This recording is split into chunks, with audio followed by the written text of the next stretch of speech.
Colombia, 11 de diciembre de 2025.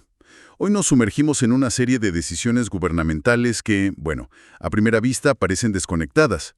Hablamos de miles de millones de pesos de disputas mineras, de reestructurar fondos de infraestructura, de extradiciones, programas sociales, pero si uno mira con atención, emerge un hilo conductor. Es el intento de ejecutar un gran plan nacional desde el centro. Nuestra misión hoy es descubrir cómo ese plan choca, se adapta o a veces se impone a las realidades de cada territorio. Y para empezar, arranquemos por donde casi todo empieza, el dinero. Hay una inyección de capital bastante jugosa al presupuesto de regalías que viene, curiosamente, de pleitos legales. Así es. Le van a meter casi 30,000 millones de pesos extra al Sistema General de Regalías. Esto para el bienio 2025-2026. Y lo interesante, como dices, es de dónde sale esa plata. Son saldos de disputas judiciales viejas con empresas mineras, que bueno, por fin se resolvieron. O sea, es dinero que estaba, digamos, atascado en juzgados por años y ahora por fin entra al sistema para inversión. ¿Sabemos de qué casos hablamos? Sí, clarísimo. El primer caso, que es el más grande, es con la minera El Roble S.A. Un tribunal de arbitramiento les ordenó pagar casi 120,000 millones de pesos. Eran regalías de cobre que no habían pagado, una deuda que se arrastraba, fíjate, desde la ley del 94. ¿Desde los 90? Desde los 90. De esa torta gigante, por ahora se incorporan al presupuesto un poco más de 17,000 millones. Entiendo. Eso por el lado del cobre. Y el segundo caso, que es con Esmeralco S.A., me imagino que tiene una historia distinta, ¿no?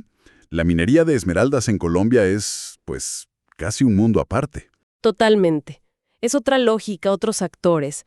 Y aunque el monto que entra al presupuesto ahora es un poco menor, cerca de 12,700 millones, el trasfondo es igual de complejo.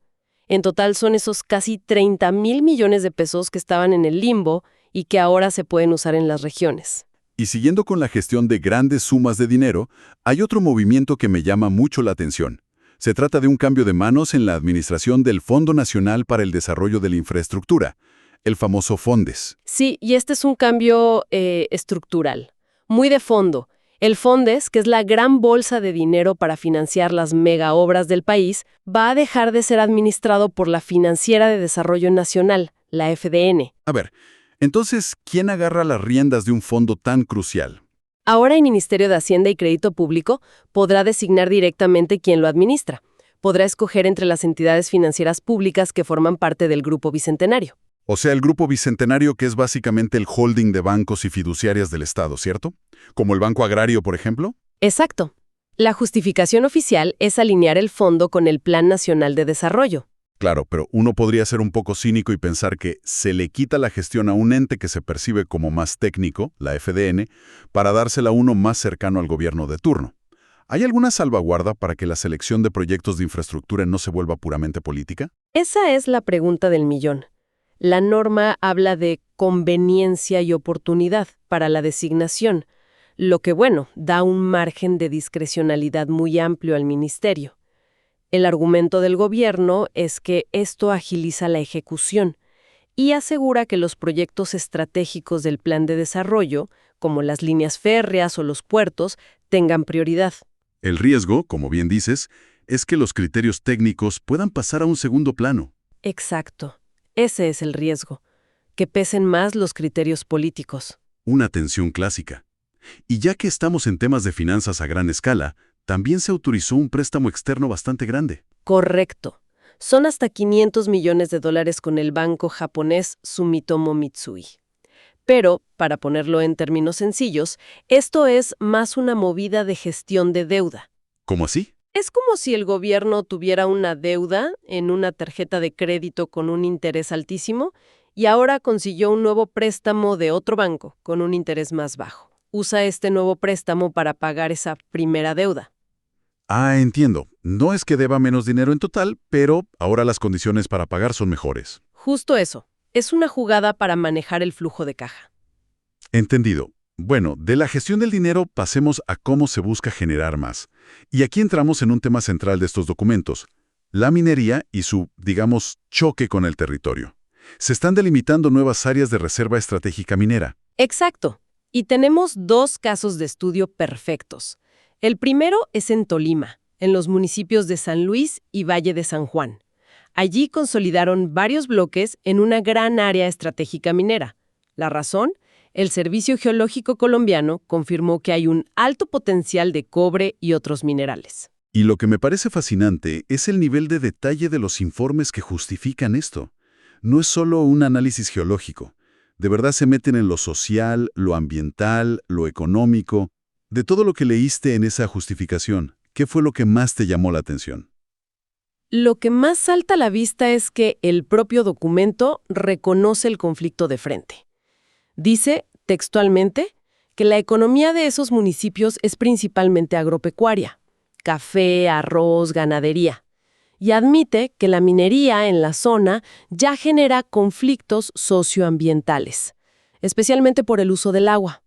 Que en una región como el Tolima, con una vocación agrícola tan fuerte, el agua no es un tema menor. Es el centro de todo. Exacto, es la clave de todo. Y el documento lo admite sin rodeos. Y fíjate, a pesar de reconocer ese choque de modelos de desarrollo, la balanza se inclina hacia la minería. La justificación final es la infraestructura. Dicen que, como ya hay buenas carreteras, cercanía a redes eléctricas y al puerto de Buenaventura, Pues un proyecto minero a gran escala es económicamente muy atractivo. muy atractivo. Es una decisión de costo-beneficio muy, muy explícita. Un cálculo frío. Y el otro foco minero está en La Guajira. ¿La situación allí es parecida o nos encontramos con un escenario distinto? Es distinto, y yo diría aún más complejo. Allí, en el municipio de La Jagua del Pilar, también se delimita un área con alto potencial para cobre, pero el análisis territorial se topa con un obstáculo legal clarísimo. El área se superpone con zonas que ya están declaradas como áreas de protección para la producción de alimentos, la ZAPA. Es decir, tierras que por ley están blindadas para garantizar la comida de la gente. Precisamente. Y la ley es tajante. La minería es un uso prohibido en esas zonas. Por eso, el mismo documento de la Agencia Nacional de Minería recomienda recortar el polígono del área minera para no tocar ni un metro de la APPA. Es un reconocimiento explícito de que el Plan Minero Nacional tiene límites legales en el territorio. Aquí se ve clarísimo el choque en dos versiones, ¿no? En Tolima, el conflicto es con la vocación económica y cultural de la región. En La Guajira, el freno lo pone una protección legal que ya estaba establecida. Y hemos estado hablando de cómo el Estado ejerce su soberanía sobre el territorio para la minería. Pero hay otro ámbito donde la soberanía se pone a prueba de una forma muy humana: las decisiones de extradición. Y aquí encontramos unos casos fascinantes. Sí, son 3 casos de ciudadanos venezolanos, entre ellos Óscar Leonardo Álvarez Mendoza y Carlos Guillermo González Álvarez. Ambos eran solicitados en extradición por Venezuela. Y en todos los casos, la Corte Suprema de Justicia de Colombia da un concepto desfavorable. Dice no a la extradición. ¿Y cuál es el argumento de la Corte para negar estas solicitudes? El argumento es contundente. Es que estas personas tienen reconocida la condición de refugiados en Colombia. El Ministerio de Relaciones Exteriores se las otorgó, y esa condición activa una protección casi sagrada en el derecho internacional, que se llama el principio de no devolución. Que, en palabras sencillas, significa que no puedes devolver a una persona a un país donde su vida o su libertad corren peligro. Exactamente. La Corte lo que dice es que este principio no es una opción, no es algo que el gobierno pueda decidir si aplica o no. Es una obligación, es intrínseca al estatus de refugiado. Por lo tanto, aunque exista un tratado de extradición y una solicitud formal, la protección como refugiado prevalece. Es un blindaje. Entonces, la condición de refugiado es como un escudo legal impenetrable contra la extradición, sin importar el delito del que se acusa a la persona. Es un escudo muy poderoso contra la devolución al país del que huyó. La Corte no entra a juzgar la inocencia o culpabilidad. Simplemente constata que, al ser refugiados, el Estado colombiano se comprometió a protegerlos de ser devueltos a Venezuela. La soberanía del Estado se ejerce en este caso protegiendo a un individuo en su territorio. Y si hablamos de la relación del Estado con las personas, no solo es en casos extremos como este, sino en el día a día. Y en ese campo hay cambios importantes en el programa para adultos mayores. Sí, se ajusta el programa Colombia Mayor. Y el cambio es muy significativo, sobre todo para las personas mayores indígenas. Antes, para que ellos recibieran el subsidio, sus comunidades tenían que formular y lograr la aprobación de proyectos colectivos. Uf, eso suena a una carrera de obstáculos burocrática. Lo era, y generaba una inequidad terrible. Si una comunidad tenía capacidad técnica para armar un buen proyecto, sus mayores recibían la ayuda. Si otra no, pues se quedaban por fuera. Ahora se elimina esa barrera. El subsidio se entregará de manera individual, ¿Cómo lo verifican? verificando simplemente la edad y la condición socioeconómica, a través de los listados censales. Es un cambio que busca la equidad y, sobre todo, agilizar la ayuda directa. Y en esa misma línea de fortalecer la acción social, hay una medida que le da más herramientas al Departamento para la Prosperidad Social, al DPS. Correcto. Se le transfieren unos bienes de la Central de Abastos de Cúcuta al DPS. Esto, que suena muy técnico, en la práctica significa darle al DPS infraestructura real, bodegas, espacios físicos, para que pueda operar sus programas de seguridad alimentaria. Es pasar del papel a la realidad, dándoles los medios para montar centros de acopio, mercados campesinos, todo eso. Claro. Y para que toda esta economía, ya sea popular o a gran escala, y estas políticas sociales funcionen, la gente y los productos necesitan moverse, lo que nos lleva a un par de regulaciones finales sobre transporte, que apuntan a problemas muy distintos. Por un lado, se reglamenta una ley que permita al gobierno nacional cofinanciar hasta en un 50% ciertas inversiones, para mantener a flote los sistemas de transporte público masivo que ya están operando. Es, en esencia, un salvavidas financiero para sistemas como Transmilenio o el mío, que enfrentan crisis económicas constantes. Se establecen las reglas del juego para que las ciudades puedan pedir esa ayuda. Eso es. Y por otro lado, se ataca un problema que es un verdadero dolor de cabeza para miles de ciudadanos: el famoso traspaso a persona indeterminada. Uf, sí. El caso de casi 500,000 de personas que vendieron un carro o una moto y viven con el miedo de que les llegue una multa años después. O peor, que se vean involucrados en un accidente, porque el vehículo legalmente sigue a su nombre. Exacto. Un limbo legal para más de 483,000 vehículos. La nueva resolución busca ponerle fin a eso. Establece que si después de 6 meses de registrar el vehículo a persona indeterminada, el nuevo dueño no formaliza el traspaso, el organismo de tránsito simplemente suspenderá la matrícula del vehículo. Es una medida de presión bastante fuerte para que la gente legalice la propiedad. Es casi un ultimátum.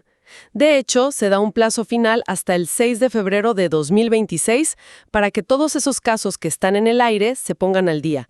La idea es limpiar ese registro y darle seguridad jurídica a los vendedores originales. Y hay un detalle de seguridad muy importante que se añade. ¿Cuál? Se prohíbe hacer este trámite de traspaso a persona indeterminada para vehículos con blindaje de alto nivel, de nivel 3, 4 y 5. Ah, tiene toda la lógica del mundo. Para evitar que vehículos de alta seguridad, que podrían ser usados para fines ilícitos, terminen en manos anónimas sin un propietario claramente identificado. Una medida de control muy necesaria. Al final, si uno observa el conjunto de estas decisiones del 11 de diciembre de 2025, desde la gestión de la deuda y el control de los fondos de infraestructura, hasta la formalización minera y los ajustes en políticas sociales, se ve claramente el intento de ejecutar un plan nacional. Cada decreto, cada resolución, es una pieza que se mueve en un rompecabezas muy complejo. Y deja una pregunta flotando en el aire, ¿no? Todos estos documentos reflejan un esfuerzo por ordenar el territorio, la economía, la sociedad, desde una perspectiva central, desde un plan maestro. Pero como vimos con una claridad meridiana en los análisis para las zonas mineras en Tolima y La Guajira, el territorio tiene sus propias dinámicas, su propia historia económica y social, sus propias leyes y protecciones.